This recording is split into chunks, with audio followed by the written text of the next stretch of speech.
Hey, how's it going? It's Eric. So I guess today I'm going to talk about a couple more sections from the ASVAB exam. Um, and okay, you want to do that right there? Sorry about that. Okay, so it's Eric. Today I'm going to talk about a couple more sections from the ASVAB exam. That'd be, let's see, paragraph comprehension, word knowledge, and assembling parts. Um, these sections were pretty straightforward, kind of tough to study for, um, but if you use a couple of techniques, they may help you out. They helped me out a lot, so that's why I was able to score high.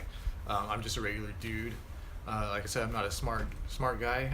I just studied properly, or not studied properly on these sections, but I mean I just used a couple techniques. So for paragraph comprehension, all I did was I when I'd given the short story I had to read, as I was reading, I'd go through and I would just make notes of all the important pieces I thought, or all the pieces I thought were important.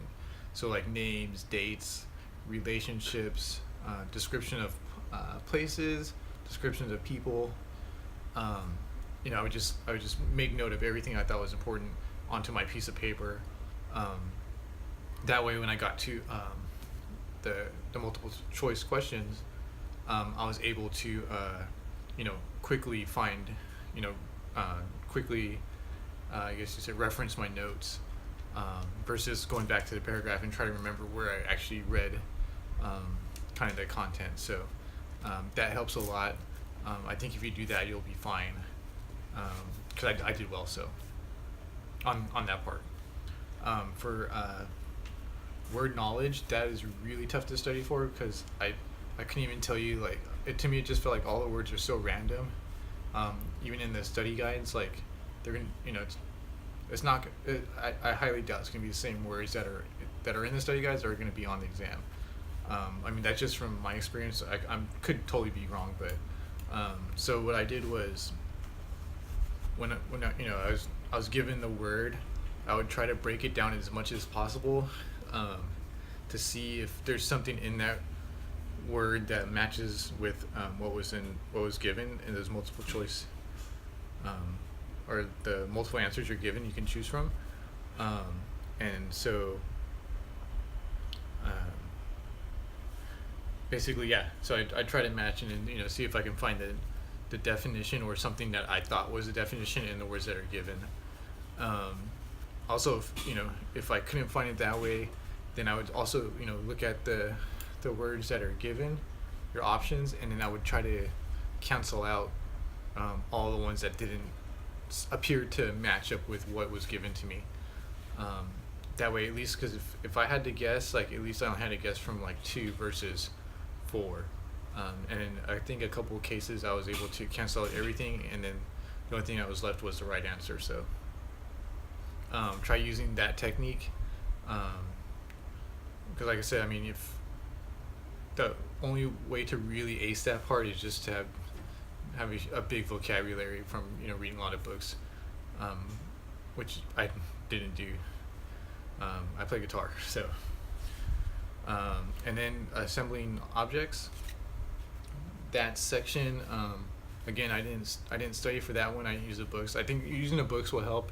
I just can't speak about it because I didn't do it myself. But all I did was while I was taking the exam, I made sure, and you're given your parts or whatever, all the different shapes. I just made sure to physically touch the screen with my finger, and and then draw out the parts and how they fit to each other, or whatever the system was you had to create.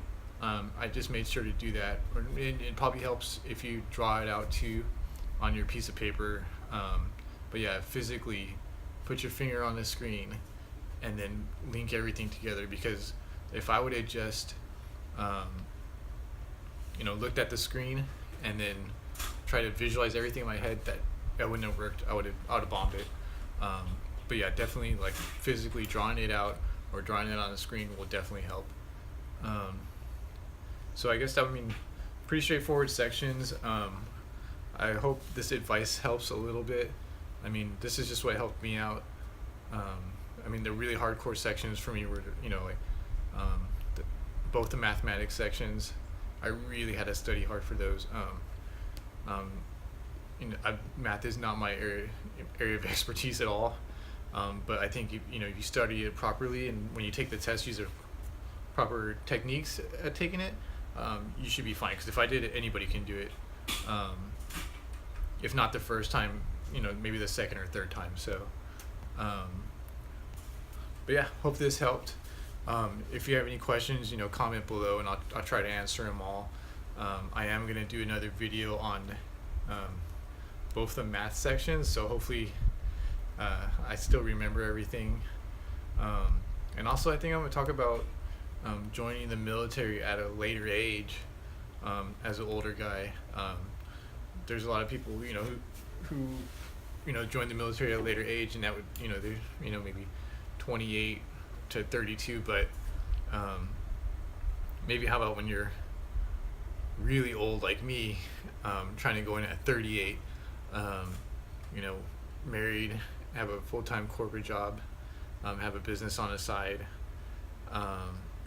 but you still want to experience what it's like to be in the military before it's too late. So subscribe, like I said. If you like the video, like it. If not, dislike it. If you have any questions, hit me up in the comments, and I'll try to answer them all. So I'll talk to you guys soon.